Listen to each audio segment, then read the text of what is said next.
Good evening, campers, and welcome aboard the Starship Nightwish. I'm Commander Exorcist, and it is time, once again, for Talk O Tuesday. This is my weekly Elite Dangerous show where I pick a Galnet article, read it, talk about it, primarily from a lore perspective, but I will break the fourth wall if necessary. And welcome, everybody.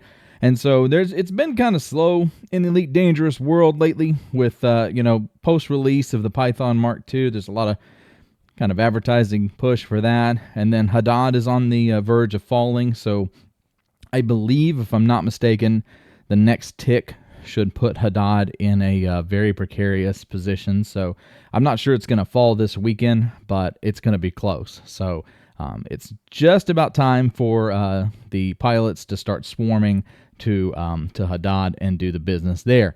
But today, we're going to take a look at an article. We're actually going to reach a little bit deeper and a little bit into history to a certain degree with this article. We're going to look at an article from the Tago Free Press. Now, I wouldn't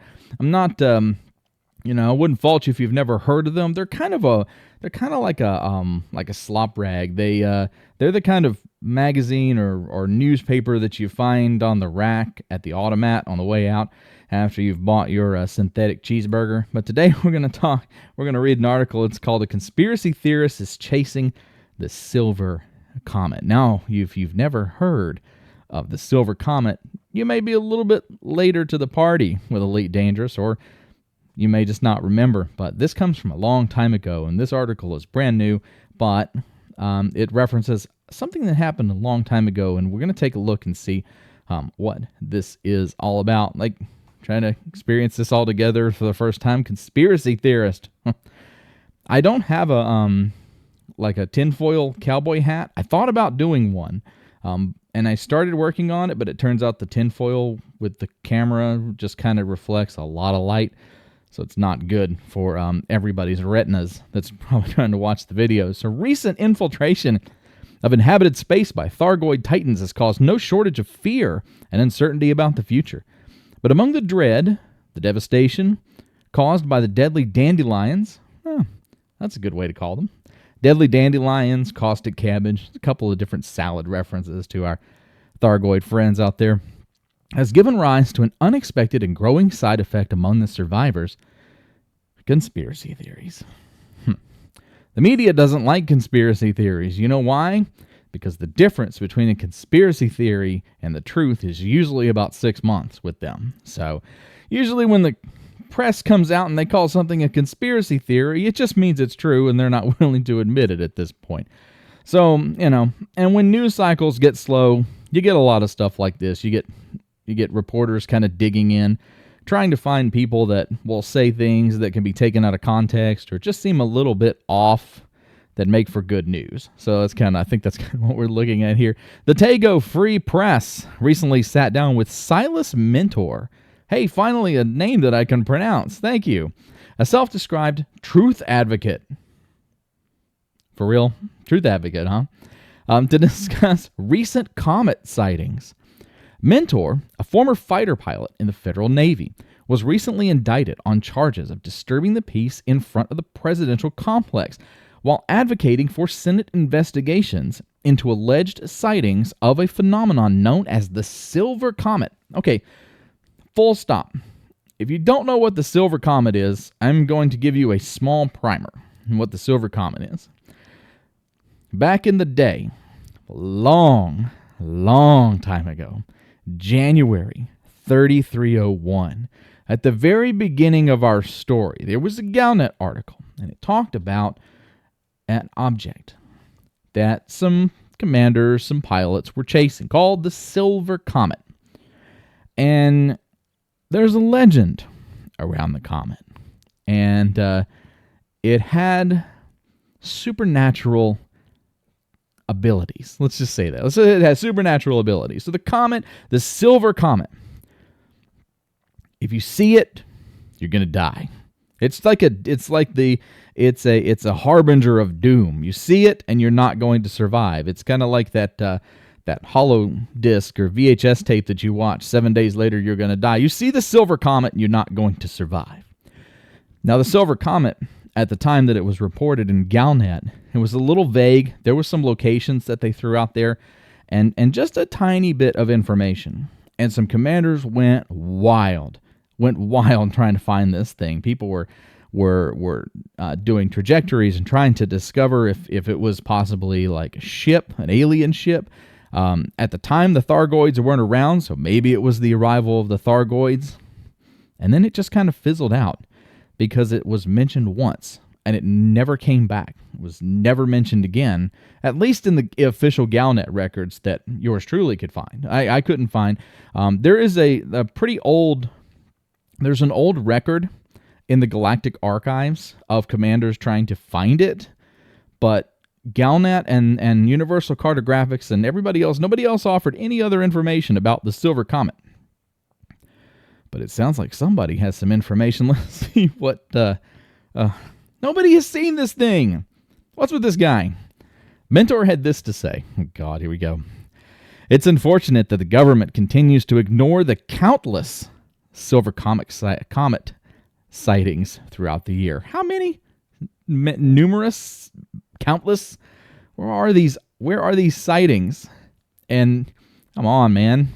Ever since that Galnet article in 3301, those of us who have searched tirelessly for it have been ridiculed and harassed by rogue government agents. The men in black are coming for you, buddy. Yeah, I get the feeling this guy may be posting his information on some forum somewhere. I don't think he's getting his information out to the general public like he thinks he is. But okay. I've been under federal surveillance ever since I came out with my Silver Comet experience in 3304, but I won't let them keep me from exposing the truth. Okay, so our truth advocate in 3304 saw the Silver Comet. Where did he see it? He doesn't say, and he won't say, I'm sure, because it's easier just to say that he saw it, and if you have to ask, then you'll never know, kind of thing. But he's being stalked by federal agents because the government, which is at war, which is fighting a genocidal war against aliens that are trying to wipe us off the map, have time to assign agents to follow Silas Mentor because he saw a Silver Comet about 6 years ago. So, yeah. I'm a believer. I believe you, Silas. I'm with you, buddy. I wholly believe that the government is assigning resources to stalk you, buddy, because the Silver Comet is out there. It just needs to be found. We haven't found it. Nobody else has seen it. There's been no other sightings. But you just keep doing what you do, buddy. Eventually you'll find yourself with a comet or maybe in a hospital. Mentor's comments refer to a Galnet article from January 3301. This is what I was talking about. In which federal authorities pursued an alleged comet with supernatural powers, including the ability to kill its observers and randomly delete video game save files. If you check out Fourth Wall Break, if you check out some of the articles or the research that was done into the Silver Comet, allegedly it could delete your save file and start you over at Jameson. No record of Mentor's 3304 revelation currently exists, and it is the opinion of the federal government that Silver Comet conspiracy theorists only serve to undermine legitimate war efforts. You know, what if they deleted his record? What if he actually saw this thing? What if he saw this thing? And the government came out and said, you know what? He's on to us. We can't have the truth getting out about it. So they delete his files. And they make him out to be some kind of crackpot. And then nobody takes him seriously, even though he's serious and he's probably right. No one's going to believe him. So the rest of us just kind of look at him, laugh, smile, and we move on. I will say that I disagree with the last line. The federal government says that conspiracy theorists only serve to undermine legitimate war efforts. I'm not necessarily sure that they have anything to do with war efforts.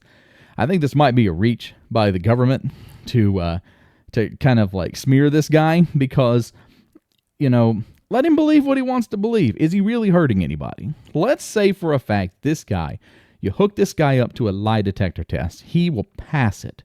He's telling the truth. He saw this thing. He believes this thing is real. The people who have seen this thing, the people who believe in it, they know it to be true. Every fiber of their being says this is real. You can't challenge them on it. It's in their veins.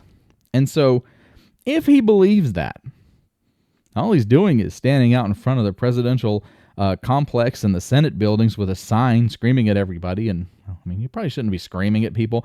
But I mean, if he's advocating, we'll call him an advocate. If he's advocating for federal funds to go into research something like this, there's nothing really wrong with that. You know, belief is one of those things where, you know, you can believe it. It's okay. It's kind of weird. I may not agree with it. You might not agree with it. But what's wrong with him believing it? He's not hurting anybody. It's if he acts on something where it hurts somebody, where it has an actual physical negative impact on somebody's life. You know, if he starts hijacking starships or buildings or, you know, setting off any explosives randomly, we need to talk about this guy. He might be an issue. But I don't think Silas Mentor is actually a dangerous person. I just think he's probably a little lonely. The Federal Investigative Service refused comment, so Tego Free Press even took the time to call the Federal Investigative Service to see what they had to say about the Silver Comet, and they refused comment about the comet.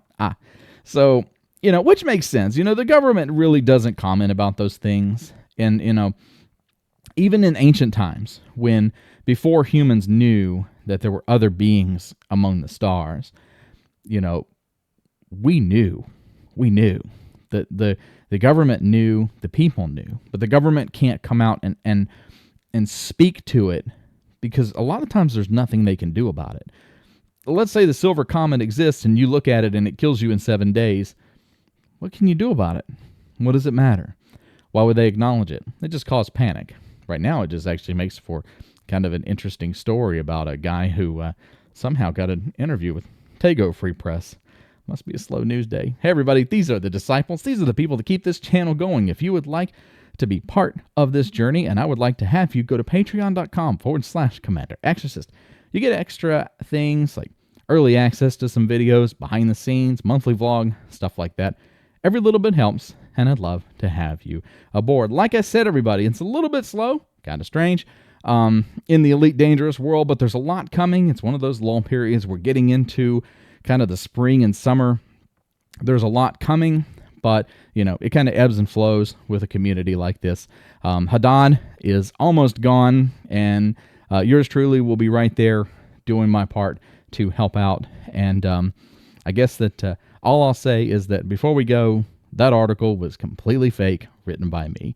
Take care, fly safe, and I will see you out there. Good night, everybody.